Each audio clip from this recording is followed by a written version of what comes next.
ഗർഭകാലത്തിന്റെ അവസാനത്തോടടുക്കുന്ന സമയത്ത് മിക്ക ഗർഭിണികളിലും കാണിക്കുന്ന പ്രഗ്നൻസി സിംറ്റംസിൽ 13th രാത്രികാലങ്ങളിൽ ഉണ്ടാവുന്ന മസിൽ കോച്ചിപ്പിടുത്തമാണ്. ഇതിന്റെ പ്രധാന കാരണം ഗർഭകാലത്തിന്റെ അവസാനത്തോടടുക്കുന്ന സമയത്ത് നിങ്ങളുടെ യൂട്രസിന്റെയും കുഞ്ഞിന്റെയും ഭാരം കാരണമുള്ള പ്രഷർ കാലുകളിൽ നിന്ന് രക്തം തിരികെ കൊണ്ടുപോകുന്ന രക്തക്കുഴലുകളിൽ കൂടുതൽ സമ്മർദ്ദം ചെലുത്തുന്നതും ഇതുകൂടാതെ നിങ്ങളുടെ ശരീരത്തിൽ കാൽഷ്യം അല്ലെങ്കിൽ മെഗ്നീഷ്യം പോലുള്ള ധാതുക്കളുടെ കുറവുമാണ്. 14th ലൂസ് മോഷൻ ആണ്. ചില ഗർഭിണികളിൽ കൂടുതലായിട്ട് കാണാം അവസാന മാസത്തിൽ. ഇതിന്റെ പ്രധാന കാരണം നിങ്ങളുടെ സെർവിക്സിനെ മൃദുവാക്കാൻ സഹായിക്കുന്ന പ്രോസ്റ്റാഗ്ലാൻഡിൻ എന്ന ഹോർമോൺ നിങ്ങളുടെ ദഹന വ്യവസ്ഥയെ എഫക്ട് ചെയ്യുന്നതും നിങ്ങളുടെ കുഞ്ഞിന്റെ തല നിങ്ങളുടെ കുടലിന് നേരെ അമർത്തുന്നത് ഇതിനെ കൂടുതൽ ഉത്തേജിപ്പിക്കുകയും കൂടുതൽ തവണ മലവിസർജനത്തിന് ഇടയാക്കുകയും ചെയ്യുന്നതാണ്. 15th ഗർഭിണികളിൽ കാണുന്ന അമിതമായിട്ടുള്ള ക്ഷീണവും തളർച്ചയാണ്. നിങ്ങൾ അധിക ഭാരം ചുമക്കുന്നതും വളരുന്ന കുഞ്ഞിന്റെ വളർച്ചയ്ക്ക് വേണ്ടിയിട്ട് നിങ്ങളുടെ ശരീരം കൂടുതൽ എനർജി യൂസ് ചെയ്യുന്നതും പ്രഗ്നൻസിയുടെ അവസാന കാലങ്ങളിൽ ഉണ്ടാകുന്ന ഹോർമോണൽ വ്യതിയാനങ്ങളും നിങ്ങളുടെ ശരീരത്തിൽ കൂടുതൽ ക്ഷീണത്തിനും തളർച്ചയ്ക്കും കാരണമാക്കുന്നതാണ്. 16th വാഡ്ലിംഗ് വാക്കിംഗ് ആണ്.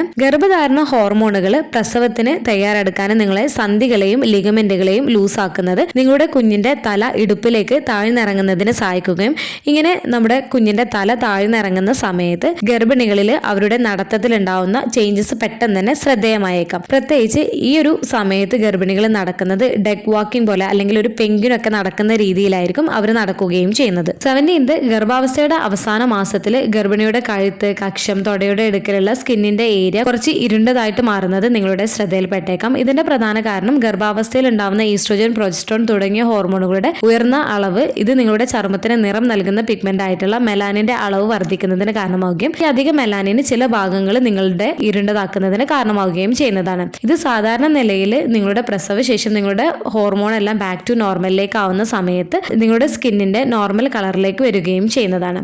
ഈ പറഞ്ഞ ലക്ഷണങ്ങളിൽ ഏതെങ്കിലും നിങ്ങൾക്കും ഉണ്ട് എന്നുണ്ടെങ്കിൽ താഴെ കമന്റ് ചെയ്യാൻ മറക്കരുത്.